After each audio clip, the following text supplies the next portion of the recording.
ॐ शुक्लांबरधरं देवं शशिवर्णं चतुर्भुजं प्रसन्नवदनं ध्यायेत् सर्वविघ्नोपशान्तये। यत्कृपालवमात्रेण मूको भवति पण्डितः वेदशास्त्रशरीरां तां वाणी वीणाकरां भजे। योगेन चित्तस्य पदेन वाचां मलं शरीरस्य तु वैद्यकेन योपाकरोत्तं प्रवरं मुनीनां पतञ्जलिं प्राञ्जलिरानतोऽस्मि।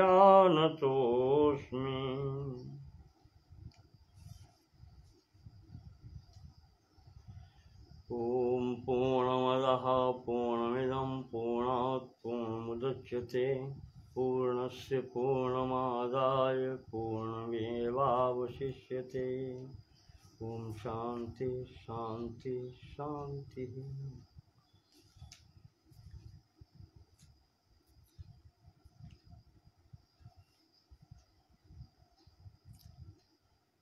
महर्षि पतंजलि कृत योग दर्शन के दूसरे भाग का अर्थात साधन पाद का वाचन अब प्रारंभ करते हैं। इसके प्रथम पाद में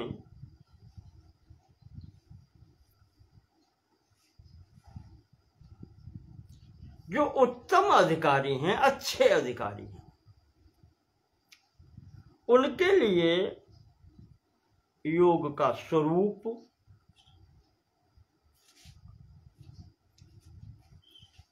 उसके भेद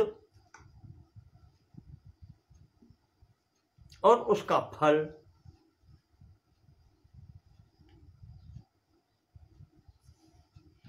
बतलाया गया है।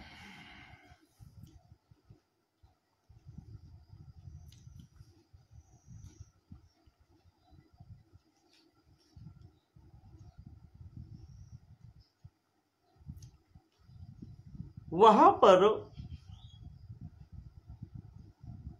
प्रारंभ किया था योगश्चित्त वृत्ति निरोधा। चित्त वृत्ति का निरोध ही योग है। और योग बताया था योग समाधि, योग ही समाधि।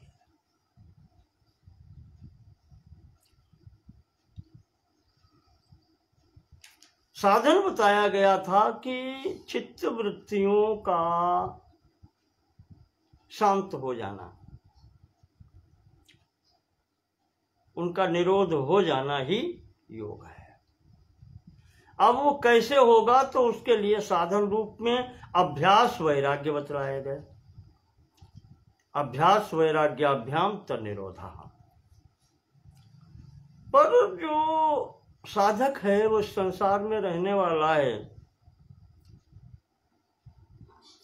उत्तम श्रेणी का है, वो इस मार्ग पर चल सकता है। पर जो अधिकारी मध्यम मार्गी है, संसार में भी रहता है, उसके लिए ये अभ्यास और वैराग्य कठिन हो जाता है।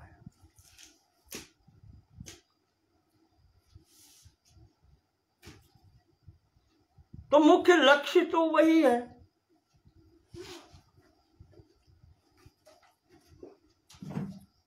योग में सफलता या योग ही समाधि है, ऐसा कहा गया था।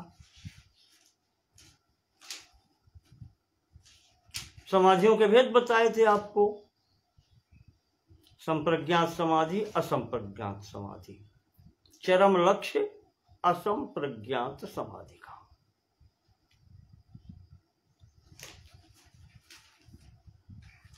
अब जो मध्यम स्तर के साधक हैं या जो व्यक्ति हैं, वो संसार में रहते हुए अनायास वैराग्य का पालन होना कठिन हो जाता है, अभ्यास होना भी। तो जो ऐसे व्यक्ति हैं उनके लिए एक दूसरा मार्ग अब यहां से प्रारंभ करते हैं। इस अध्याय का नाम है साधन पाद।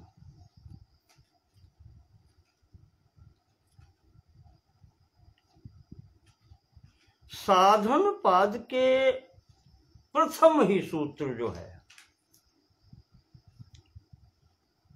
वो कहता है, या महर्षि कहते हैं पतंजलि, तपः स्वाध्याय ईश्वर प्रणिधानानि क्रिया योगः।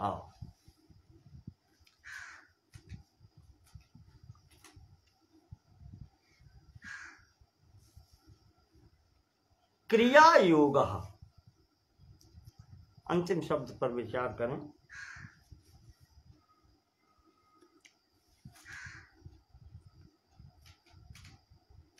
क्रिया योग का तात्पर्य यह है कि ऐसा कर्म जिसको करते हुए चित्त की शुद्धि की जा सके। आपको याद होगा कि गीता के लगभग प्रत्येक अध्याय में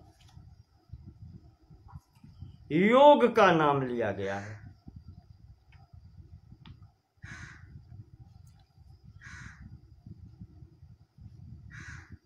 प्रथम अध्याय में अर्जुन विषाद योगो नाम, वहां भी विषाद भी योग है।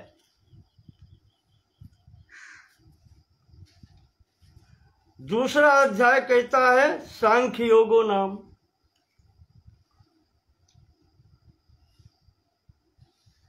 ऐसे ही तीसरा अध्याय कहता है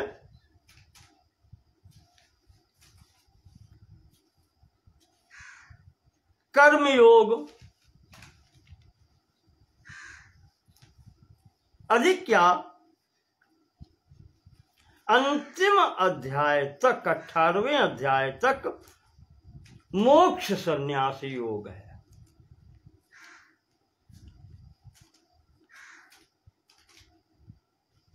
तो वैसे ही यहां पर क्रिया योग है।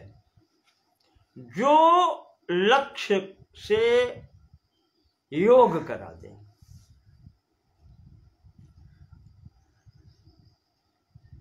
वही योग है।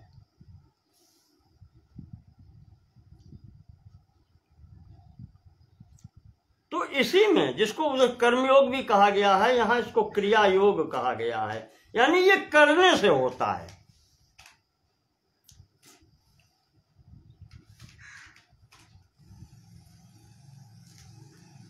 इसके द्वारा भी चित्त को शुद्ध किया जा सकता है।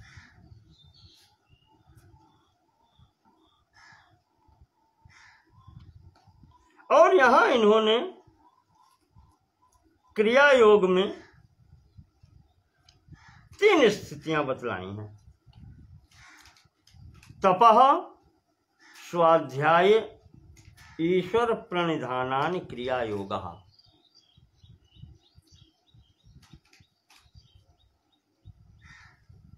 ईश्वर प्रणिधान आपको प्रथम पाद में भी, समाधि पाद में भी बताया था।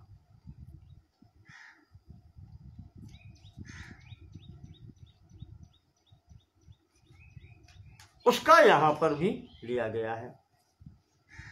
क्रिया योग के अंतर्गत साधन जब प्रारंभ करेंगे तो ये 3 बातें आवश्यक हैं। कौन कौन सी? तप यानी तपस्या, उसके बाद में स्वाध्याय, और फिर तीसरी बात जो है वो ईश्वर प्रणिधान।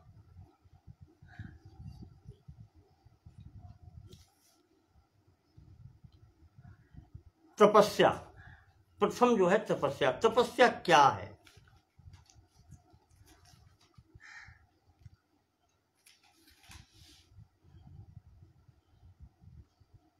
तपस्या वो क्रिया है जिसके द्वारा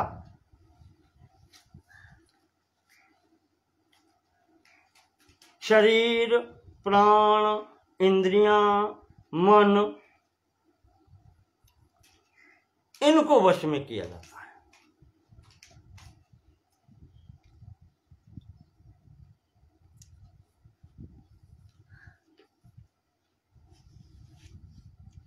अब इसमें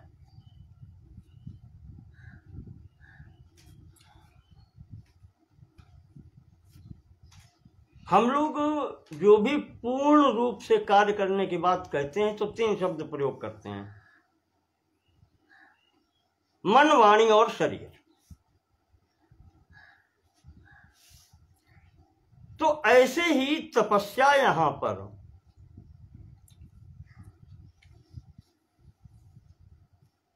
इस क्रिया को करने के लिए भी 3 स्थितियां होती हैं, मन, वाणी और शरीर।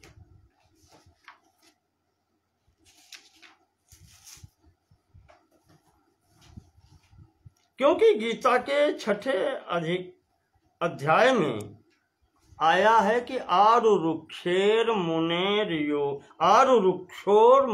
योगम कर्म कारण मुच्यते। जो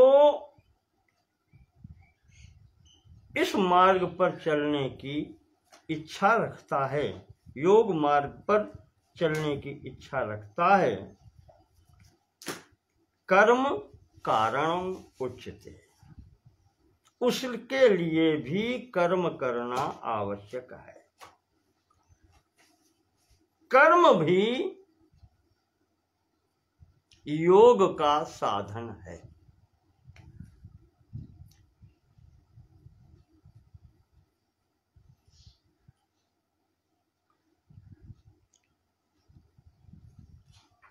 तो उसी के अंतर्गत तपस्या भी आती है।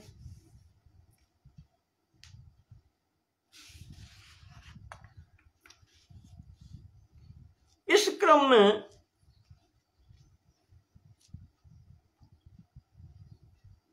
शारीरिक, मानसिक और वाचिक यानी इंद्रियों का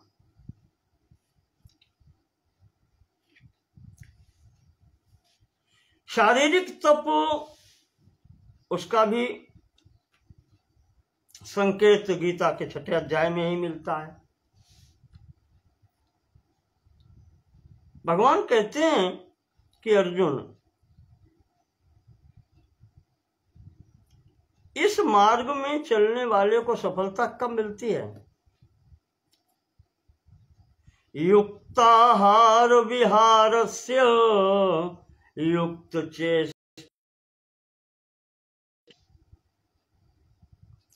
युक्त स्वप्नावबोधस्य योगो भवति दुःखः।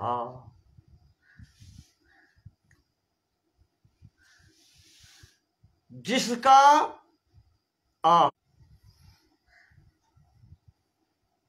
यानी आहार वो भी संतुलित हो,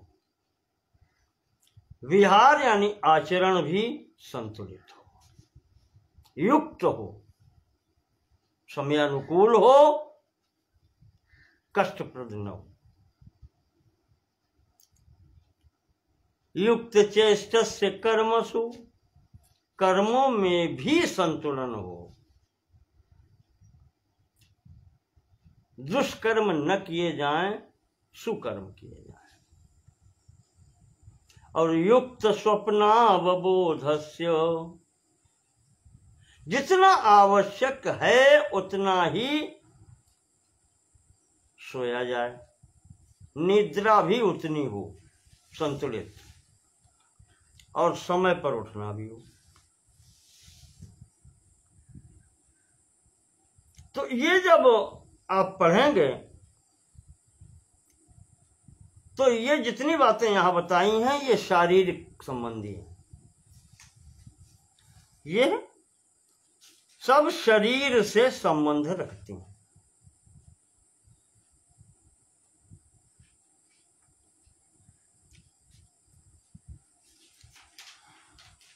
युक्ताहार, भोजन कैसा हो? जितना आवश्यक हो। इसको आप मिताहार भी कह सकते हैं, अधिक नहीं, राजसिक और तामसिक भी नहीं। सत्व मार्ग पर चलना है आगे, सात्विक मार्ग पर, इसलिए उसी प्रकार का आहार।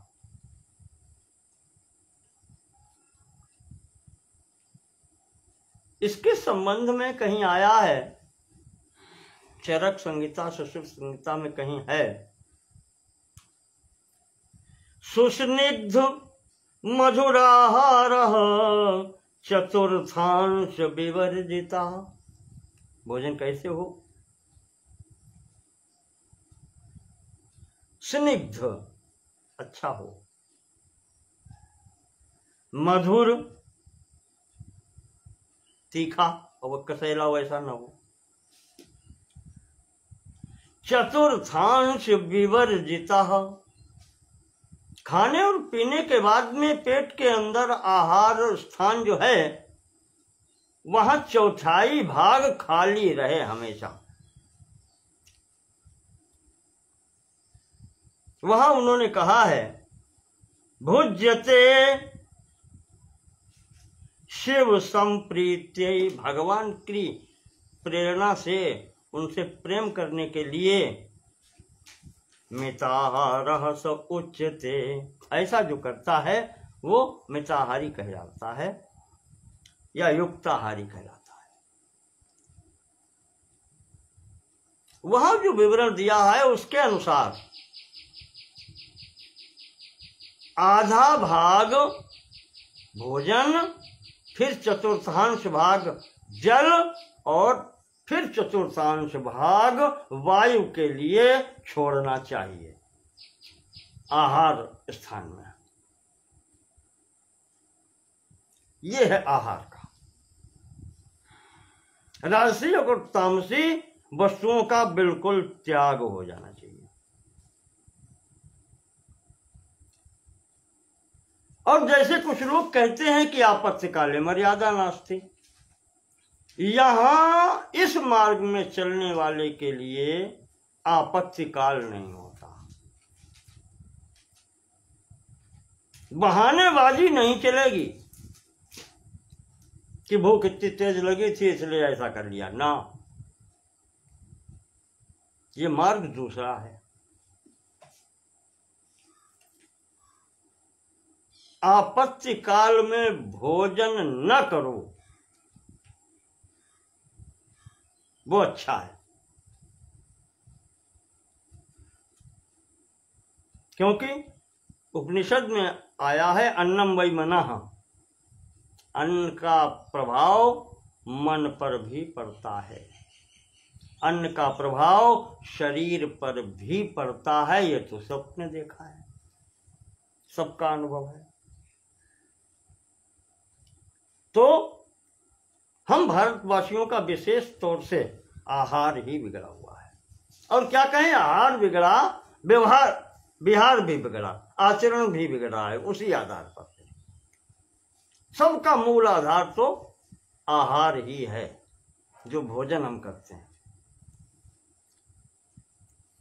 फिर बात आती है विहार। विहार मतलब आचरण। आचरण का तात्पर्य ये होता है कि ऐसा कोई कार्य न करो जिसके कारण आपकी साधना में बाधा पड़े।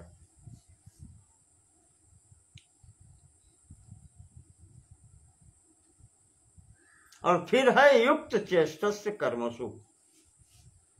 युक्त कर्म की चेष्टा कैसी होती है? सत्कर्म करो, दुष्कर्म मत करो।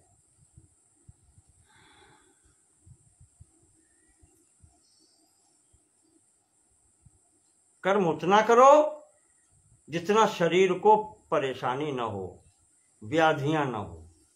यही आहार के विषय में भी है, यही विहार के विषय में भी है। शारीरिक सुरक्षा के लिए सब बता रहे हैं।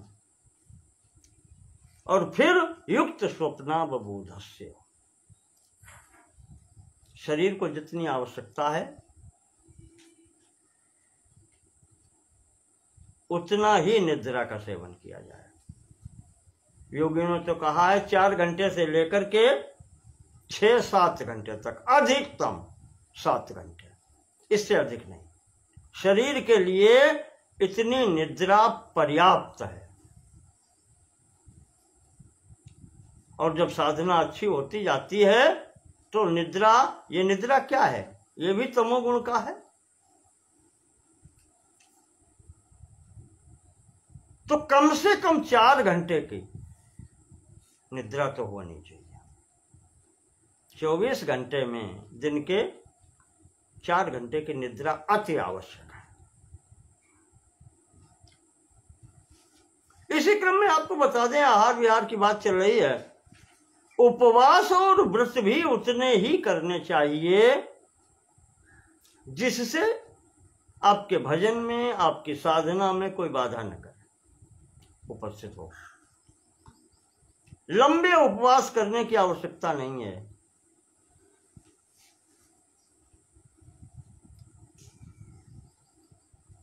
अनुभवी लोगों ने कहा है कि सप्ताह में 1 दिन का उपवास पर्याप्त है। लंबे लंबे उपवास नहीं करना चाहिए, उससे शारीरिक हानि होती है।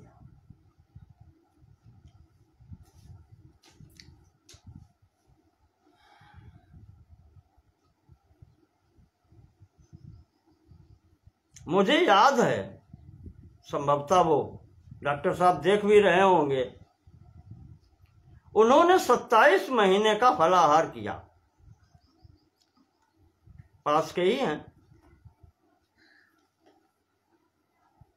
और 27 महीने का फलाहार होने के बाद में इतनी स्थिति विषम बन गई, वो तो ईश्वर की कृपा कहें, स्वयं भी नेचुरोपैथ हैं, अच्छे डॉक्टर हैं, तो स्थिति सुधर गई। नहीं तो मैं तो घबरा गया था। मैंने 2-4 लोगों से पूछा क्या है उनका हाल, तो ऐसी स्थिति न करो। और ये जो योग मार्ग पर जब चलना होता है, इसीलिए कहा गया है कि इस मार्ग पर चलना हो तो किसी अनुभवी गुरु की शरण लेनी चाहिए, उसकी देख रेख में ही काम, ये सब कार्य करने चाहिए। अन्यथा ये दुख हा होने के स्थान पर दुख दा हो सकता है।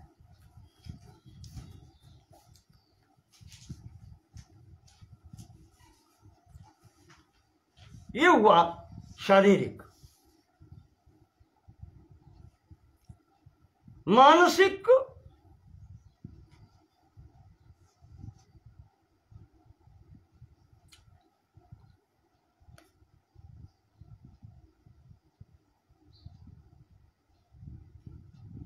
आया है,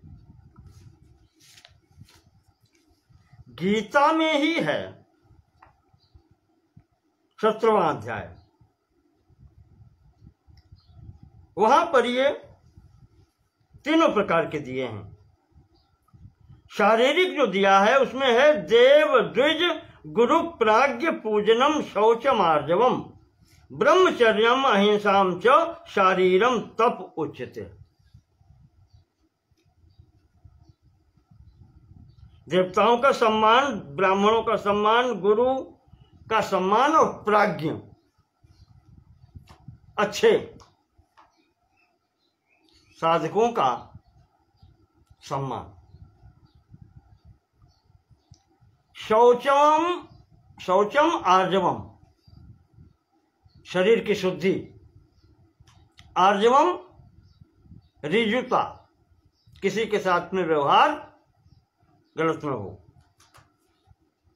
ब्रह्मचर्य का पालन, अहिंसा चा, किसी के प्रति अहिंसा न हो, वो हिंसा न हो, मन वाणी और शरीर से किसी प्रकार से। ये शारीरिक तप कहलाता है। वहीं दिया है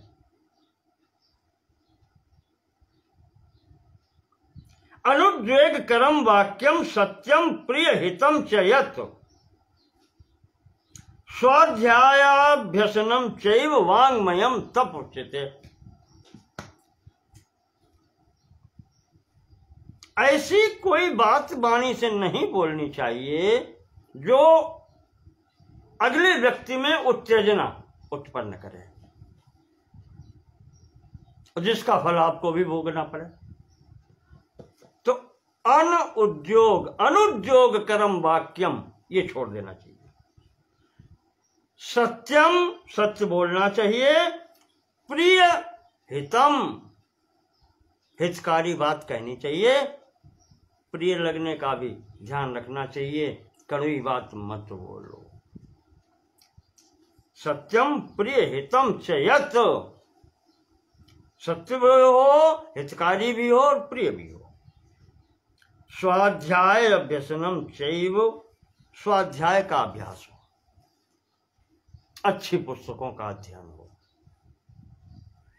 कुछ महापुरुष तो जप को भी स्वाध्याय के अंतर्गत ही लेते हैं। कहते हैं मंत्र का जप या प्रणव का जप या गायत्री का जप, ये भी स्वाध्याय के अंतर्गत आता है। क्यों? पीछे आपको साधन पाद में बता चुके हैं, तज्जपस तदर्थ भावनम।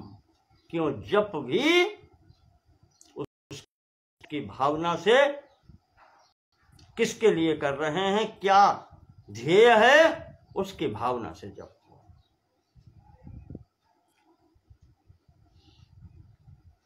ये तो वाणी का हो गया। मन का बताया है, मनः प्रसाद सौम्य।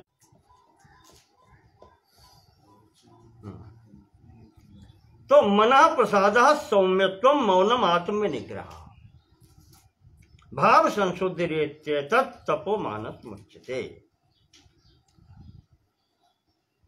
मन प्रसन्न रहे ऐसा उपाय करना चाहिए। सौम्यत्वम, सौम्य रहे, विचलित न हो। मौनम, मौन का भी पालन हो। आत्म विनिग्रह, जिसको कहते हैं मनोनिग्रह, जिसको कहते हैं शम, इनका पालन हो। भाव संशुद्धि, जिससे भाव की भी शुद्धि हो।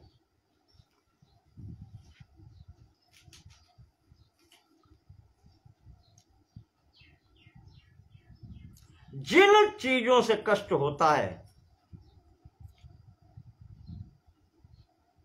जिन भावनाओं से कष्ट होता है, ऐसे अपवित्र भावनाएं, ऐसी जो अपवित्र विचार हैं, उनसे मन को हटा करके रखें।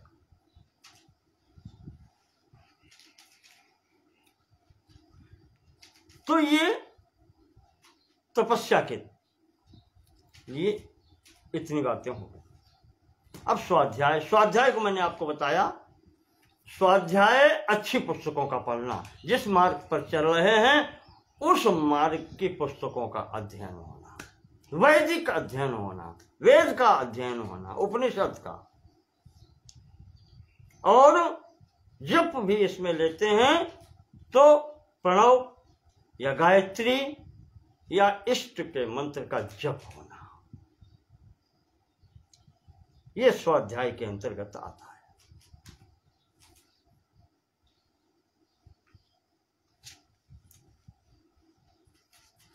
और स्वाध्याय हो गया। अब आया ईश्वर प्रणिधान। मैंने आपको पहले भी बताया था, ईश्वर प्रणिधान क्या है? ईश्वर के प्रति पूर्णतः समर्पित हो जाना। जो भी कर रहे हैं वह सब कुछ ईश्वर को समर्पित करके करना।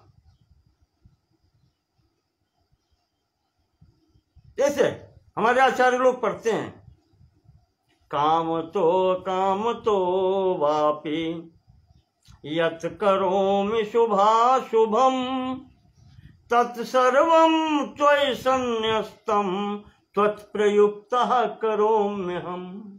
हे भगवान, जो कुछ भी मैं कर रहा हूं, चाहे निष्काम होकर के करूं या फल की इच्छा से करूं, काम तो या अकाम तो,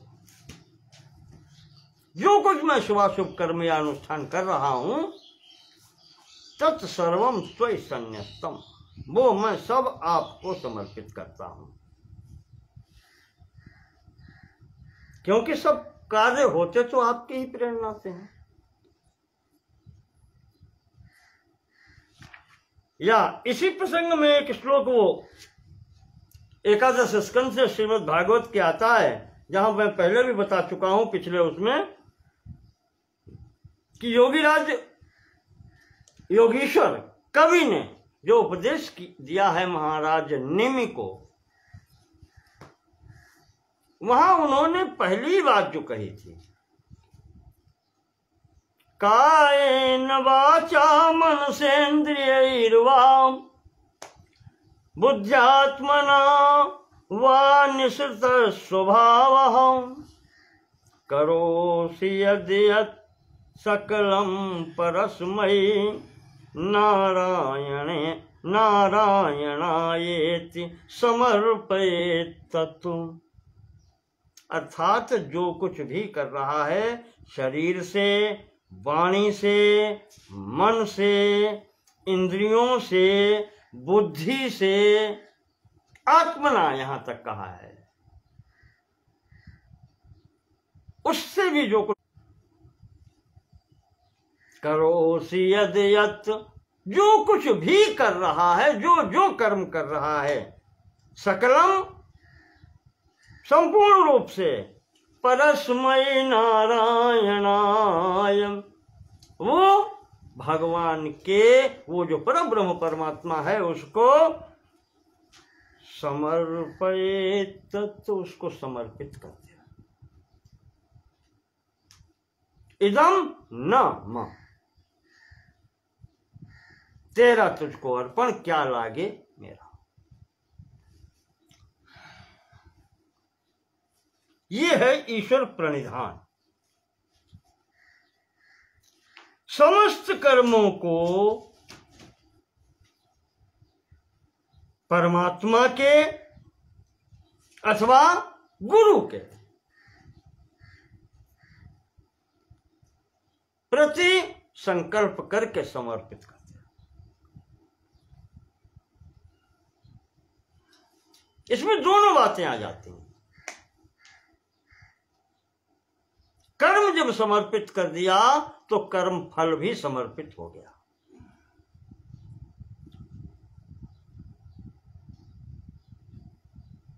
कर्म समर्पित हो गया, कर्म फल समर्पित हो गया, तो उसके साथ में फिर ये समर्पण भाव भी समर्पित हो ही जाना चाहिए।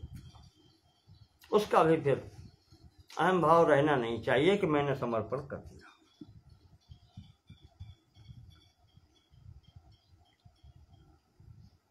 आपको याद है गीता में अंतिम में भगवान ने कहा है,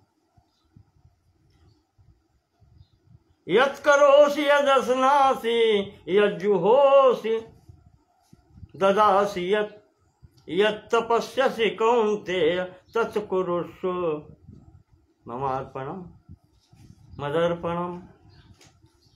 ला, जो कुछ कर रहा है, खा रहा है, पी रहा है, जो भी है, वो मुझे समर्पित कर दे। मैं देने वाला हूं तो मैं लेने वाला भी हूं, तू दे तो सही।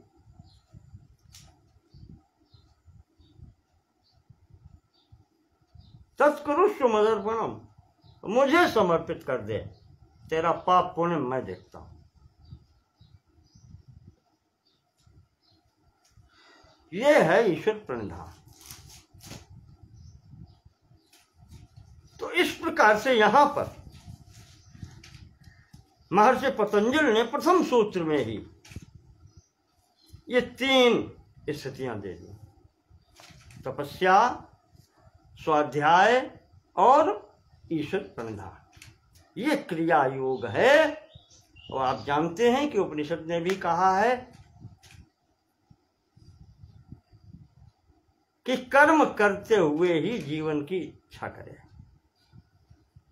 कुर्वन्नेवेह कर्माणि जिजी विशेष शतम समाह, ईशावास्य उपनिषद कहती है। यहां हाथ पर हाथ रख करके बैठने के, आलस से नहीं। प्रमाद और आलस तो शत्रु हैं यहां पर।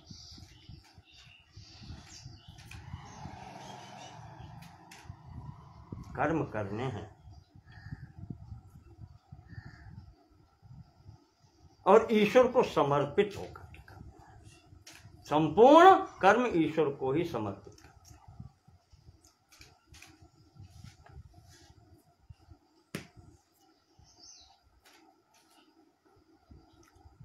महर्षि आगे अगले सूत्र में बतलाते हैं कि अच्छा, ये जो क्रिया योग बतलाया गया है, तपस्या, स्वाध्याय, ईश्वर प्रणिधान, इसकी आवश्यकता क्या है,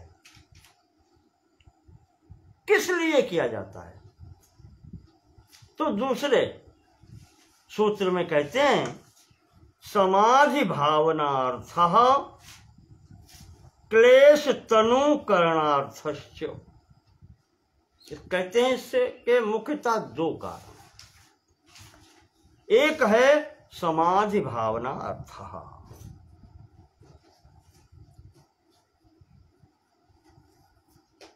योग मार्ग पर चले हैं तो लक्ष्य है समाधि अवस्था तक पहुंचना, असंप्रज्ञात समाधि तक पहुंचना, निर्बीज समाधि तक पहुंचना गंतव्य है।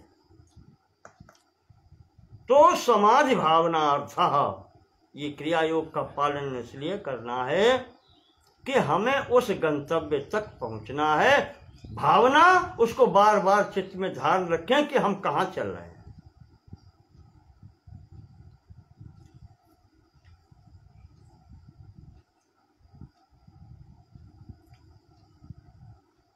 और दूसरा है क्लेश तनु करणार्थश्च। क्लेश आपको पहले बता चुके, कष्ट। तनुकरण कहते हैं जिससे शब्द बनता है तन्वी, या पतला होना, क्षीण होना। तनुकरण का अर्थ है क्षीण करना। क्लेशों को क्षीण करने के लिए भी इनकी ही आवश्यकता है।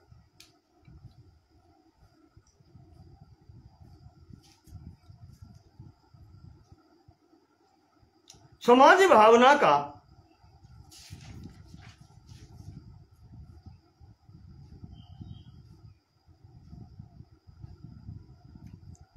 भोज वृत्ति में भोजदेव जी ने अर्थ जो दिया है वो कहा है समाधि रुक्त लक्षणस्य भावना चेतस पुनः पुनः निवेशनम। जिस मार्ग पर चल रहे हैं, जिसका सर्वप्रथम समाज पाद के दूसरे ही सूत्र में दे चुके हैं, योगश चित्त वृत्ति निरोधा। उस भावना का ध्यान रखे। करना क्या है? समाधि में जाना है तो चित्त वृत्तियों का निरोध करना है। ये सदैव याद रखे। पुनः पुनः निवेशनम, यही भावना कहलाती है। पुनर्जागरण उसका होता रहे, स्फुरण होता रहे कि हम किस लिए क्या कर रहे हैं। और वहीं पर क्लेश तनु करणार्थ क्या है? क्लेश को कम करने का। क्लेशाभक्ष्यमाणास्तेषां तनुकरणम स्वकार्य कारण प्रतिबंधा। इतना क्षीण कर देना है कि वहां कार्य कारण संबंध ही समाप्त हो जाए। जहां से क्लेश आते हैं वही शांत हो जाए।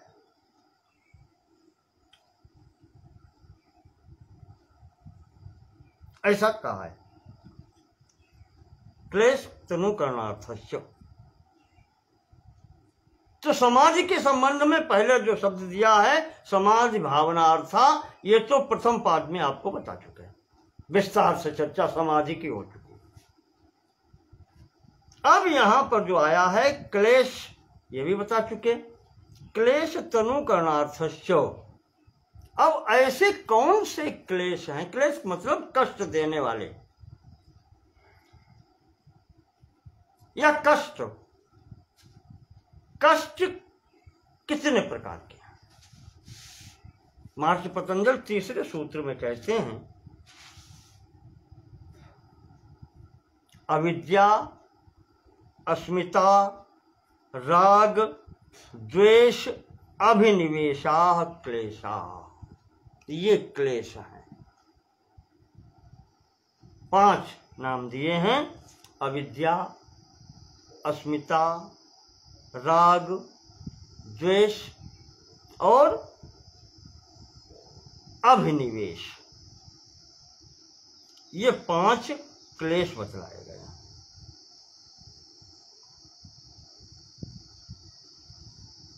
यही पांचों आपको जो प्रारंभ में ही बता चुके हैं, यह सांख्य योग में भी आ चुके हैं। आपको ये पहले बता चुके हैं कि सांख्य और योग का आधार एक ही है, एक ही स्थान से इनका प्रारंभ और एक ही लक्ष्य तक पहुंचना। सैद्धांतिक पक्ष दोनों का एक है।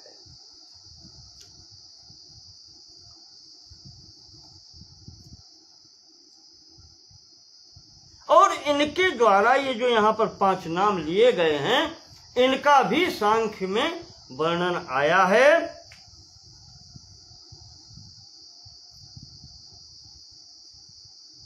वहां पर नाम दूसरे प्रकार से दिए।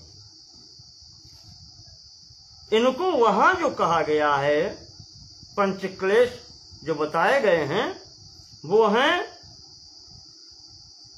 तम, मोह, महामोह, तामिश्र और अंधतामिश्र। ये नाम वहां दिए गए, केवल नाम परिवर्तन है, तात्पर्य दोनों का एक है। जिसको यहां पर अविद्या कहा गया है, उसे वहां पर तम कहा गया है, क्योंकि उत्पत्ति ही उनकी वहीं से होती है, तमोगुण की प्रधानता से।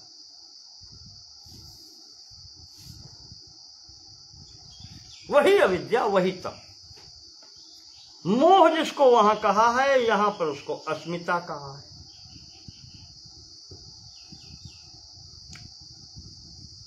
महामोह वही राग है, तामिश्र वही द्वेष है, और अंध तामिश्र वही अभिनिवेश है। इनका तात्पर्य समझ लीजिए। अविद्या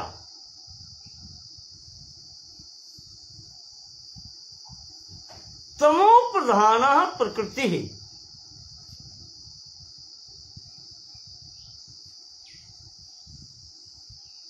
वही अविद्या का स्वरूप है। विद्या अविद्या, भ्रम संशय उत्पन्न करने वाली तमोगुण प्रधान जो स्थिति है प्रकृति की, वही अविद्या है। और वो पंच परवा कही गई है, उपनिषद में भी आया है और इधर पुस्तकों में भी है। और वही ये पंच पर्व हैं, अविद्या, अस्मिता, राग, द्वेष, अभिनिवेश। अविद्या वो है, बाकी शेष जो बचते हैं, अस्मिता, राग, द्वेष, अभिनिवेश, ये चार भी इसी से उत्पन्न होते हैं, अविद्या से ही, अज्ञान से, जिसको वेदांत दर्शन में अज्ञान कहा गया था।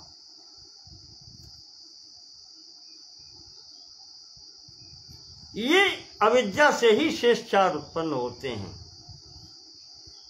अज्ञान कह लें उसको, तम कह लें, तमो प्रधाना कह लें। और इसके बाद में जो आता है अस्मिता।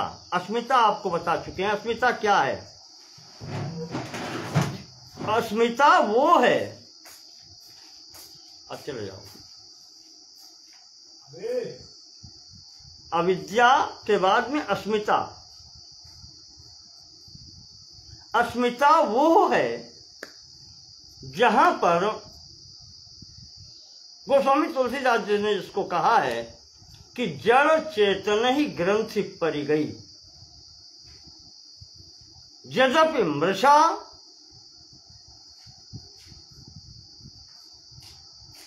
ये जड़ चेतन की जो ग्रंथि है ये मृषा है, झूठ है।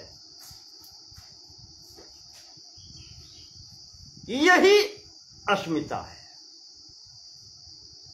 जहां जड़ और चेतन इस प्रकार से घुल-मिल जाते हैं,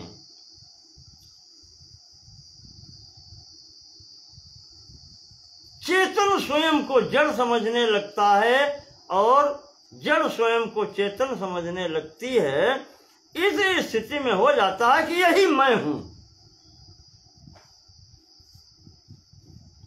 ये भाव जहां से प्रारंभ हो जाता है, बस उसी को कहते हैं अस्मिता।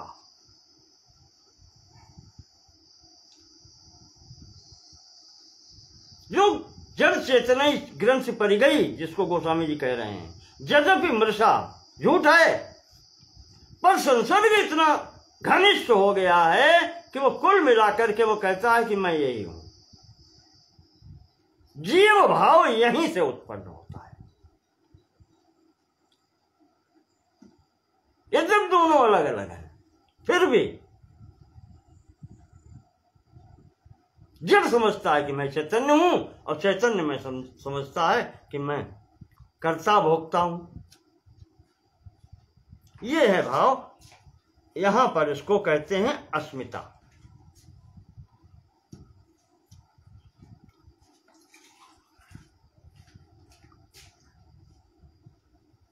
ये जो भ्रांतिक रूप, ये जो भ्रम का जो ज्ञान है, यही अस्मिता है। इसी को मोह कहा गया है सांख्य की भाषा में। तीसरा आता है राग। राग क्या है? राग ये है किसी भोग को भोगने के पश्चात फिर उसके प्रति भावना जागृत हो जाना। इस चीज से सुख मिला या भले ही क्षणिक मिला, उसके ही अपनत्व की भावना होना, ये राग है।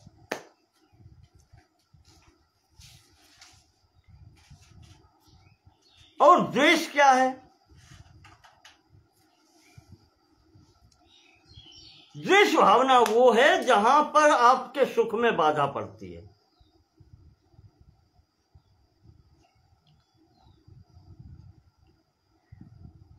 राग में बाधा करने वाला तत्व जो है वो द्वेष है।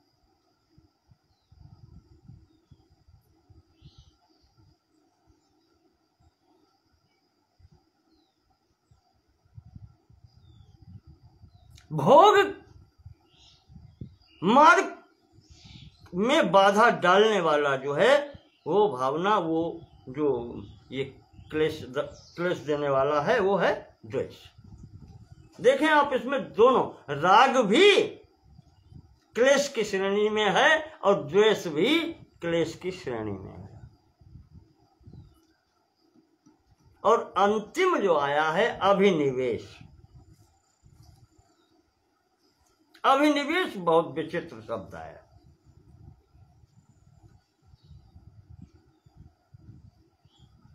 अभिनिवेश कहलाता है ऐसा क्लेश जो सबके पीछे लगा हो।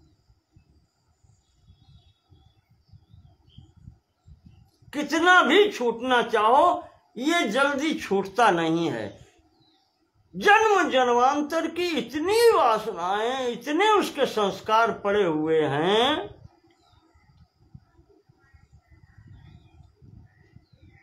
कि वो छोड़ने के लिए बहुत प्रयास करना पड़ता है। और जानते हो क्या है?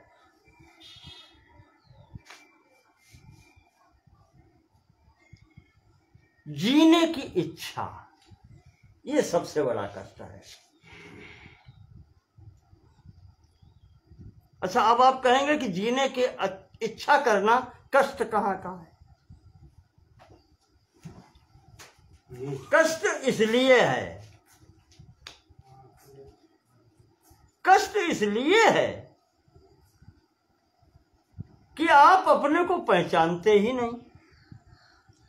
कष्ट इसलिए है। अगर आप अपने को पहचानते होते तो आप कोई चिंता करने की आवश्यकता ही नहीं थी। क्यों? जैसा गीता जी में कहा है, यैनं वेत्ति हन्तारं यश्चैनं मन्यते हतम्। कठोपनिषद में भी आया है, गीता जी में भी है, कठोपनिषद में भी है। यैनं वेत्ति हन्तारं यश्चैनं मन्यते हतम् उभौ तौ न विजानीतो नायं हन्ति न हन्यते। ये मरने वाला है ही नहीं, सदैव रहने वाला है, तो फिर जीवित रहने की इच्छा क्या है? उसका अस्तित्व कहां पर बचता है?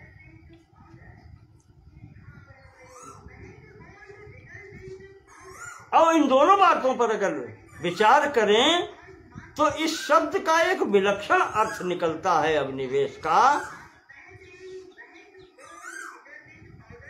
अभिनिवेश का तात्पर्य मरने से लगने वाला भय। मरने का भय सबको होता है।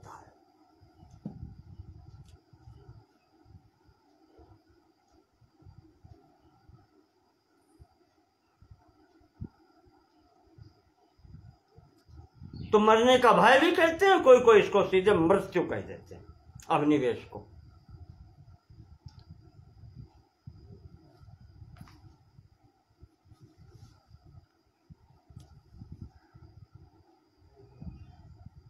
योग शास्त्र के अंदर जो प्रयोग किया गया है, भाष्यकारों ने इसको लिखा है मरण जन्य भय जनका अविद्या विशेषः। मरण जन्य भय उत्पन्न करने वाली जो अविद्या है, जो अज्ञान है, वही यह अभिनिवेश है।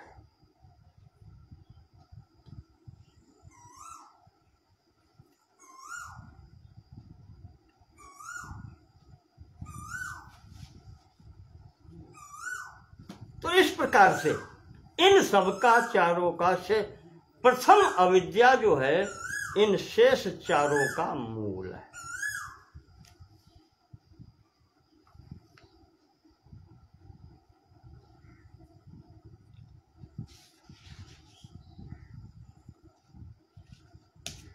अगले सूत्र में अब इसको महर्षि पतंजलि सबकी परिभाषाएं देते हैं। चौथे सूत्र में महर्षि कहते हैं अविद्या क्षेत्रम उत्तरेषाम प्रसुप्त तनु विच्छिन्नोदाहरणाम।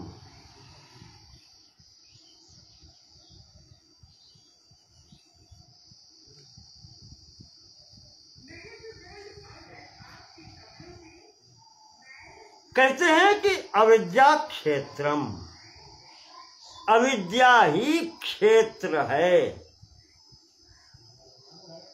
अर्थात शेष चार जो हैं वो उनको उत्पन्न करने वाली क्षेत्र रूपा जो है वो अविद्या है। ये सब शेष चार अविद्या के कारण ही उत्पन्न होते हैं, अज्ञान के कारण ही उत्पन्न होते हैं।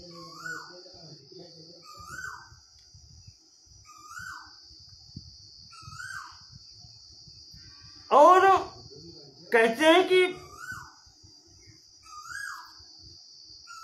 उत्तरेशाम, जो इनके बाद वाले हैं, अस्मिता राग द्वेष अभिनिवेश,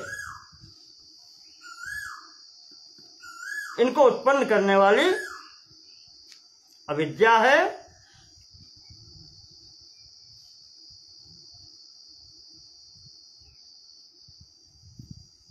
और यह जिस स्थिति में रहते हैं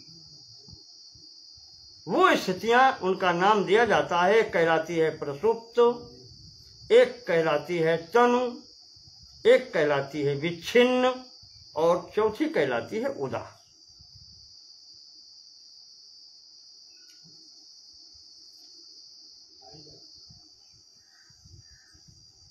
क्लेश जो हैं ये संपूर्ण क्लेशों के लिए लागू होता है।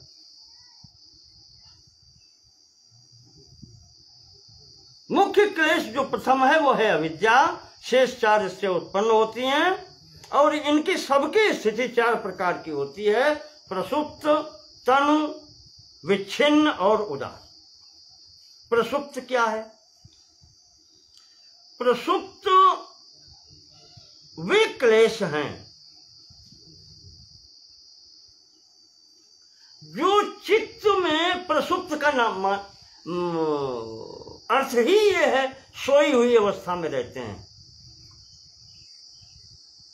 अभी जागृत नहीं हुए हैं, पर उनके संस्कार बीज रूप में हैं, सो रहे हैं, अनुकूल स्थिति मिलने पर जागृत हो जाएंगे। तो प्रसुप्त वो स्थिति है जो अभी सुप्त अवस्था में है। उदाहरण दें, जैसे वासनाएं, कामनाएं एक शिशु में भी हैं, सद्योजात बालक उसमें हैं, क्योंकि वो संपूर्ण चित्त मन बुद्धि चित्त अहंकार इंद्रियां सब लेकर के आया है। तो उसके अंतर्गत जो वासना रूपी स्थिति है वो प्रसुप्त अवस्था में है, और वो जब समय मिलता है, जवानी तक पहुंचता है, तो वो सब जागृत होते हैं। तो प्रथम स्थिति है प्रसुप्त की। नंबर 2, दूसरी स्थिति है तनु। तनु को अभी आपको बता चुके हैं, क्षीण अवस्था, प्रसुप्त से एक सीढ़ी आगे, पर क्षीण। क्षीण क्यों? क्षीण इसलिए कि डंडा मार के दबा दिए गए हैं, नहीं तुम ऐसा नहीं कर सकते।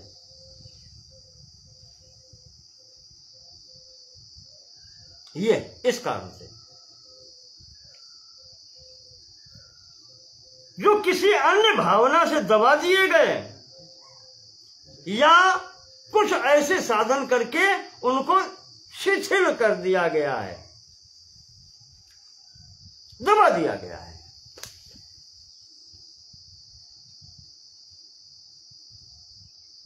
प्रतिपक्ष भावना से दबे हुए हैं। जैसे बहुत कुछ खाने की इच्छा होती है, पर मीठा खाने की इच्छा होती है, लेकिन प्रतिपक्ष इतना जबरदस्त हो गया है कि शरीर को डॉक्टर कहता है शुगर की बीमारी हो गई। तो अब इस भावना से वो प्रथम जो भावना है खाने की, वो दब गई, दबा दी गई है, क्षीण कर दी गई।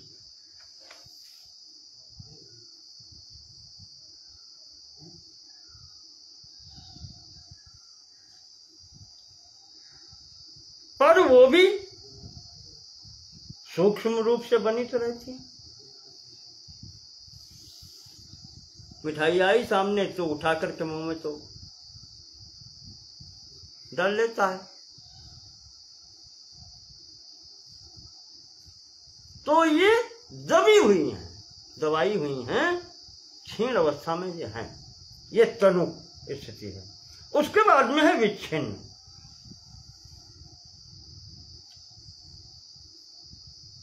विच्छिन्नता वो कहलाती है जहां पर कोई एक वासना इतनी बलवती हो जाती है कि वो उस वासना को, जो प्रथम वासना थी, उसके बाद में जो उस प्रथम वासना को दबाने के लिए जो द्वितीय वासना इतनी बलवती हो जाती है कि वो उसको दबा लेती है। पर यहां स्थिति ये होती है जैसे आप रबर को दबाए, स्प्रिंग को दबाए हुए हैं, दबाव हटा कि वो अपनी पूर्व अवस्था में, ये विच्छिन्न स्थिति है। एक भावना को दूसरी भावना दबाए हुए है।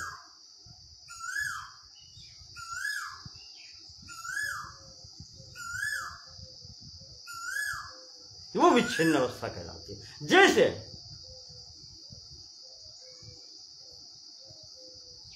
जब मेरा स्वार्थ होता है तो मैं किसी से अच्छा व्यवहार जरूर करता हूं। स्वार्थी आदमी तो जानते हो कितना मीठा होता है। लेकिन वहां पर यह स्थिति हो गई है कि उससे तो मेरी दुश्मनी चल रही है, ये तो मेरा नहीं कहें कि जन्मजात बैरी है। अब कैसे क्या हो? तो देखो, राग तो है, वो वस्तु मिले उसके ही पास है, पर वहां पर ये दूसरी भावना जो है, जो द्वेष की, वो इतनी बलवती है कि उस राग को वो दबाए हुए ना, नहीं जाएंगे, नहीं जा सकते, तुम ऐसा नहीं करोगे। यही क्लेशों का है, एक क्लेश ही दूसरे को दबाए हुए है, वो विच्छिन्न अवस्था है। प्रसुप्त में सभी सोए हुए हैं, तनु में जो है वो क्षीणता है, किसी कारण से साधन से उसको दबा करके रखा गया है, उनको क्षीण कर दिया गया है।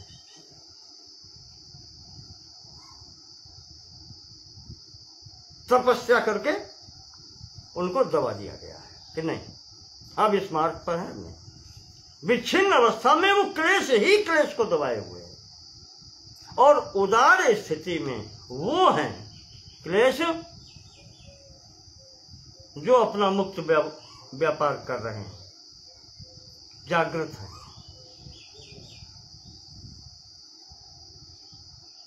जैसा एक साधारण मनुष्य में होते हैं, उसके सभी भाव जागृत हैं, क्लेश देने वाला, न क्लेश देने वाला, सभी भाव जागृत है। ये उदार अवस्था है।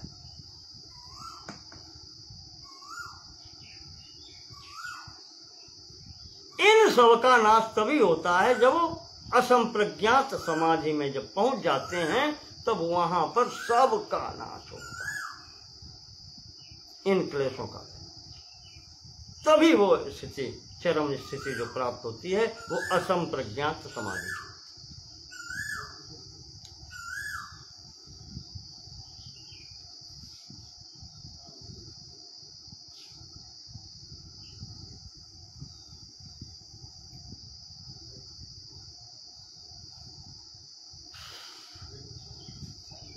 इसके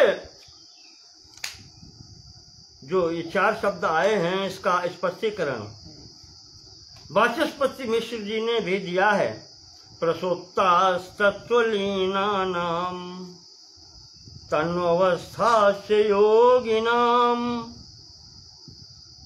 विच्छिन्नोदार रूपाश्च क्लेशा विषय संगिनाम।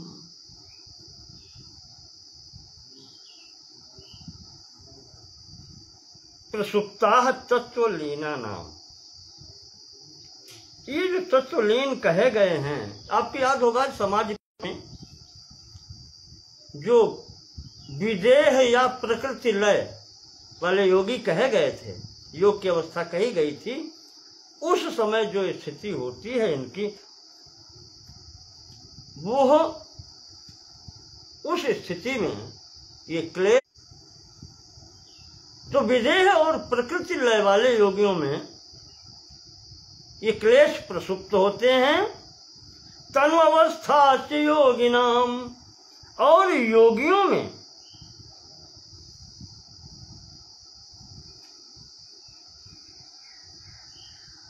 तनु अवस्थाश्च सूक्ष्मीकरण की स्थिति में दबाए गए मनोनिग्रह इंद्रिय निग्रह के द्वारा ये क्लेश दबी अवस्था में होते हैं, सूक्ष्म अवस्था में होते हैं। ये योगियों की स्थिति है। और विच्छिन्नोदार रूपाश्च, इसमें जो विच्छिन्न यानी किसी क्लेश से ही क्लेश दबा हुआ, और उदार जिसमें सभी जागृत, ये दोनों स्थितियां अंतिम की जो हैं वो गृहस्थों और सांसारिक लोगों में होती हैं। क्लेशा विषय संगीनाम, ये क्लेश जो हैं विषयी पुरुषों में होते हैं, सांसारिक लोगों में होते हैं।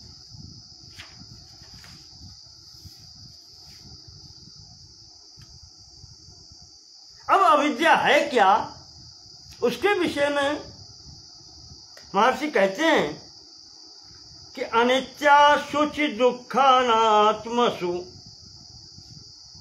नित्य शुचि सुखात्मक ख्याति रविद्या।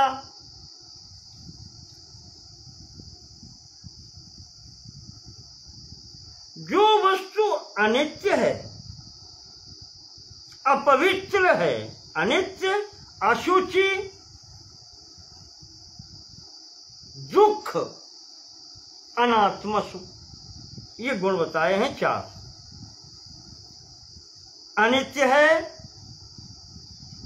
अशुचि यानी अपवित्र है, दुख देने वाली है, दुख की जड़ है, और अनात्मा यानी अचेतन है, अचेतन जड़। उसमें ये 4 जहां गुण विद्यमान हैं, इन चारों गुणों के स्थान पर जिसको नित्यता दिखलाई पड़ने लगे, पवित्रता दिखलाई पड़ने लगे,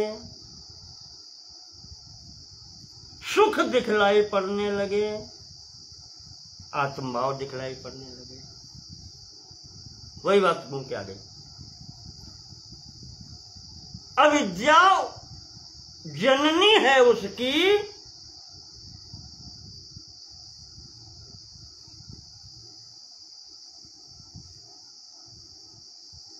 उस भ्रम की, जिसके कारण जड़ वस्तु में आत्मभाव हो जाए। सीधे बात करना,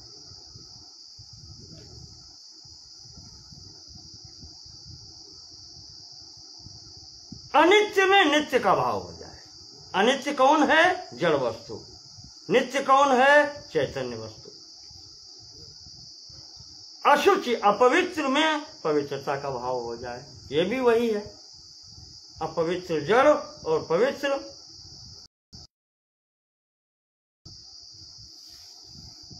चैतन्य। दुख की जड़ वो जड़ ही है, दुख स्वरूपा है। आपको याद होगा सांख्य दर्शन में प्रकृति के लक्षण जहां बताए, सांख्य दर्शन में प्रकृति के लक्षण बता करके और उनसे कह दिया गया है कि इनसे विलक्षण चैतन्य है, पुरुष है।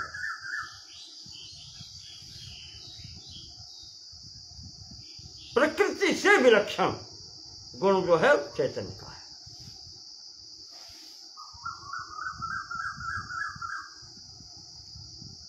जो गुण प्रकृति में हैं, जड़ में हैं, वो उस चैतन्य में नहीं। वहां तो 2 प्रकार के बताए हैं। कुछ गुण ऐसे हैं, एक जैसे हैं, और चैतन्यता और जड़ता, ये 2 विलक्षण गुण है। और यहीं पर अविद्या, मैंने जैसे अभी कहा था कि जड़ चेतना ही ग्रंथ पर गई, यही ग्रंथ है अविद्या की। जड़ वस्तु में आत्मभाव हो जाए, ये शरीर पांच भौतिक में आत्मभाव हो जाए कि यही मैं हूं, यह अविद्या है।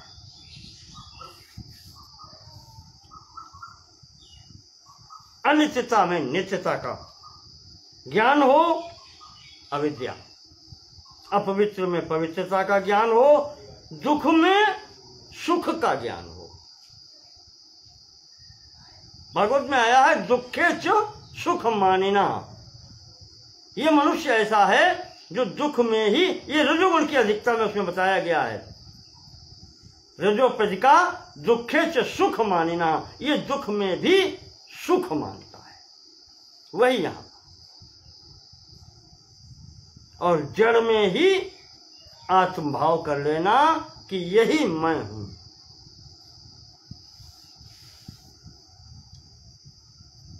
ये अविद्या है, अविद्या का स्वरूप बता दिया। इसके बाद में आया अस्मिता का स्वरूप। अस्मिता क्या है? दृग दर्शन शक्तियो एकात्मतेवास्मिता। दृग दर्शन शक्तियो, दो शक्तियां बताई गई हैं। दृक् शक्ति यानी देखने वाली, यानी दृष्टा चैतन्य, और दर्शन शक्ति जो देखा जा रहा है वह दृश्य या प्रकृति। तयो है एकता, उसमें जो एकता का आभास होने लगता है यही अस्मिता है।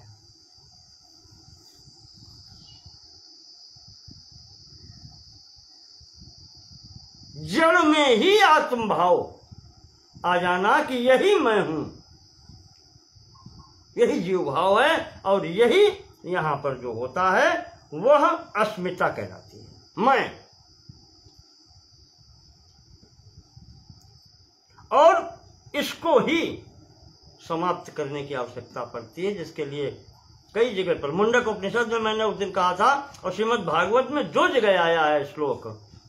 भिद्यन्ते हृदय ग्रंथि छिद्यन्ते सर्व संशया क्षीयन्ते चास्य कर्माणि तस्मिन् दृष्टे परावरे। जब वो असंप्रज्ञात समाधि तक पहुंचता है तब उसका ये ग्रंथि खुल जाती है। छिद्यन्ते हृदय ग्रंथि, ये जो हृदय ग्रंथि है, जड़ चेतन ग्रंथि पड़ गई, ये खुल जाती है। भिद्यते हृदय ग्रंथि छिद्यन्ते सर्व संशय, संपूर्ण संशय भ्रम सब समाप्त हो जाते हैं। ये है अस्मिता।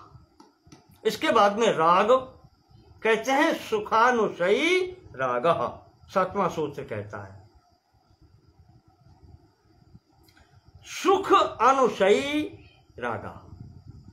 जिस भोग के भोगने में सुख की प्राप्ति होती है उससे प्रेम हो जाना, उसके पीछे चल पड़ना, उसके पुनः भोग की इच्छा हो जाना, ये राग कहलाता है, सुखानुशयी रागा। महर्षि पतंजलि के शब्दों में ये भी क्लेश है।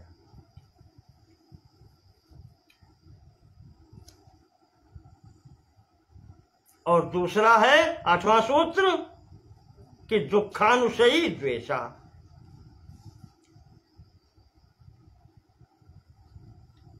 जहां से दुख की प्राप्ति हो उसके प्रति घृणा हो जाना, ये द्वेष है।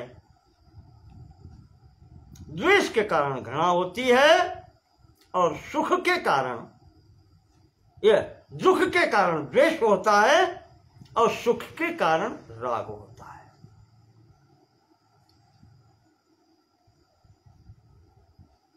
आपको याद होगा गीता में भी भगवान ने कहा है इंद्रियस्य इंद्रियस्यार्थे राग द्वेषौ व्यवस्थितौ। ये इंद्रिय व्यापार हैं। इंद्रियों और उसके विषयों के बीच में अगर क्षणिक सुख की प्राप्ति हो गई तो राग हो गया और भोगों में बाधा पड़ गई किसी प्रकार से तो द्वेष हो गया। तो इंद्रियस्य इंद्रियस्यार्थे राग द्वेषौ व्यवस्थितौ तयोर्न वशमविच्छेद तौ यस्य परिपंथिनो। कहा, भगवान ने कहा है कि ये दोनों रास्ते में ठगने वाले ठग हैं, वंचक हैं, परिपंथी न शत्रु मान लीजिए।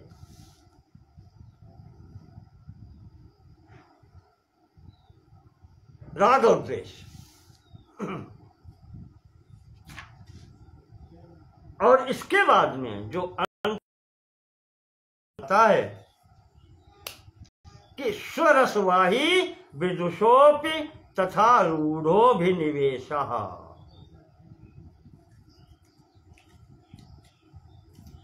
जो वस्तु परंपरा से चली आ रही है, उस पर जो बह रहा है, स्वरसवाही विदुषोपि तथा रूढ़ोभिनिवेशः, जो प्राकृतिक तौर पर जो धारा चल रही है, जो परंपरा से चला आ रहा है, विदुषः अपि, विद्वानों में भी वही स्थिति है, तथा रूढ़ा, ऐसे ही प्रसिद्ध भी है, वो अभिनिवेश है।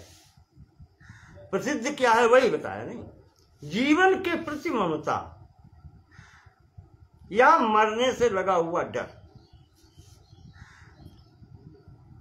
तम मोह महामोह तामेश्वर अंध तामेश्वर वाला सांख्य में नाम बताए गए हैं, वहां पर भी अंध तामेश्वर को अंत में मृत्यु कह दिया गया है। ऐसे ही यहाँ पर अविद्या, अस्मिता, राग, द्वेष, अभिनिवेश, हमने आपको अभी बताया था कि मरण जन्य भय जन का अविद्या, अविद्या की वो स्थिति, अज्ञान की वो स्थिति जिसके कारण मरण जन्य भय उत्पन्न होता रहता है, मरने का डर लगा रहता है, वो अभिनिवेश कहलाता है। और यह परंपरा से चला आ रहा हो, चाहे मूर्ख हो चाहे विद्वान हो, जीने की इच्छा सबको होती है, मरने से डर सबको लगता है। क्यों?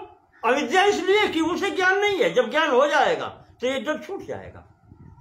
ये पांचों क्लेशों से छूटने का मार्ग है, ये जो बता रहे हैं वही तो मार्ग है। ये क्लेश किस लिए दिखा रहे हैं आपको?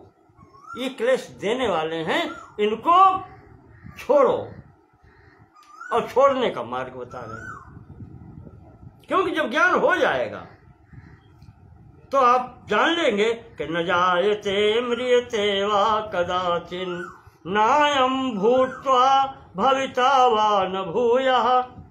ये आत्म तत्व जो है न उत्पन्न होता है न मरता है,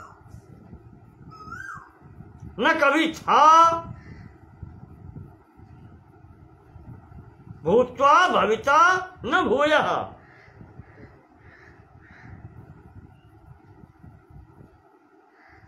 इसके आज मध्य अंत नहीं है, सदैव नित्य निरंतर है।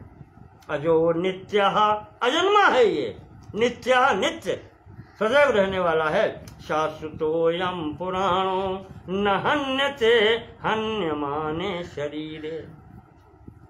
आत्म तत्व अजर अमर है, मरने वाला यदि कोई है तो ये जड़ तत्व ही आता जाता रहता है, जिसको हम लोग मरना और जीवन कहते हैं। नैनम छिन्नन्ति शस्त्राणि नैनम दहति पावका। कोई शस्त्र उसको मार नहीं सकता, आग जला नहीं सकती। न चैनम क्लेदयन्त्यापो न शोषयति मारुतः। उसका कोई भी कुछ भी हानि नहीं कर सकता। कोई ऐसी शक्ति नहीं है जो उसका कुछ कर सके।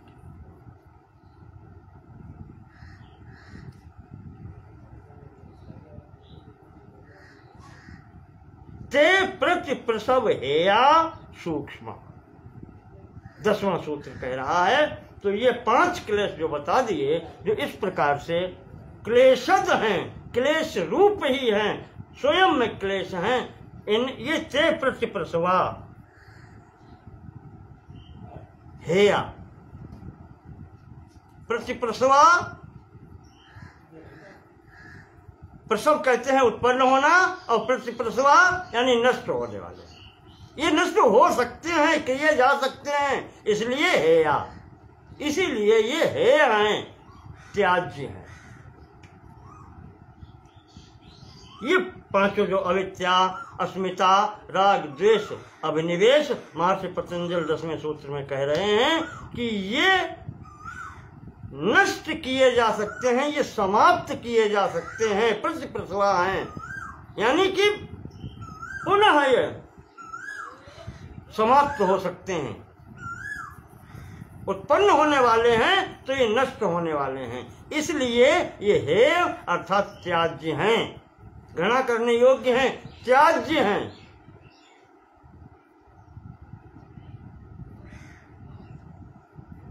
क्योंकि आपको समाधि में बता चुके हैं प्रसंग में, प्रथम भाग में, कि जब असंप्रज्ञात समाधि में स्थिति होती है तब वहां कोई भी संस्कार रूप में रहते ही नहीं, सबका समापन हो जाता है।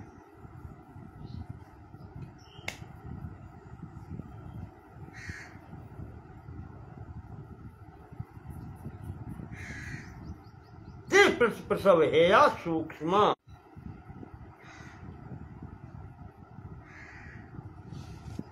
जैसे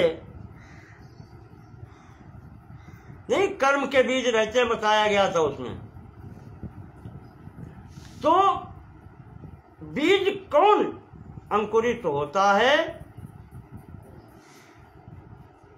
जो बीज रूप में रहता है,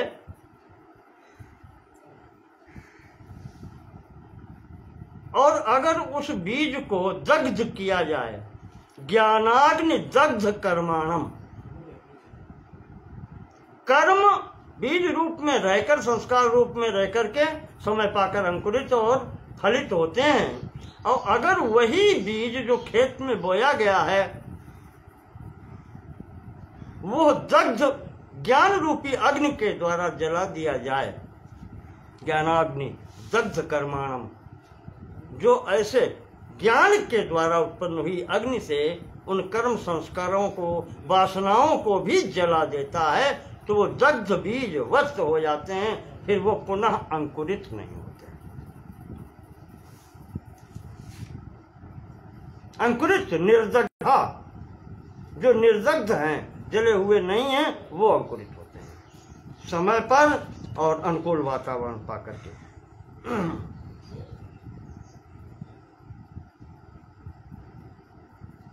इस प्रकार से यहां पर हम 10वें सूत्र तक पहुंचते हैं। 5 प्रकार के क्लेशों की स्थिति यहां तक बतलाई गई और उनके लक्षण ये बतलाए गए। यहां तक आज का हम यहीं स्थगित करते हैं। इससे आगे का प्रसंग हम आपको फिर अगले अंक में देंगे।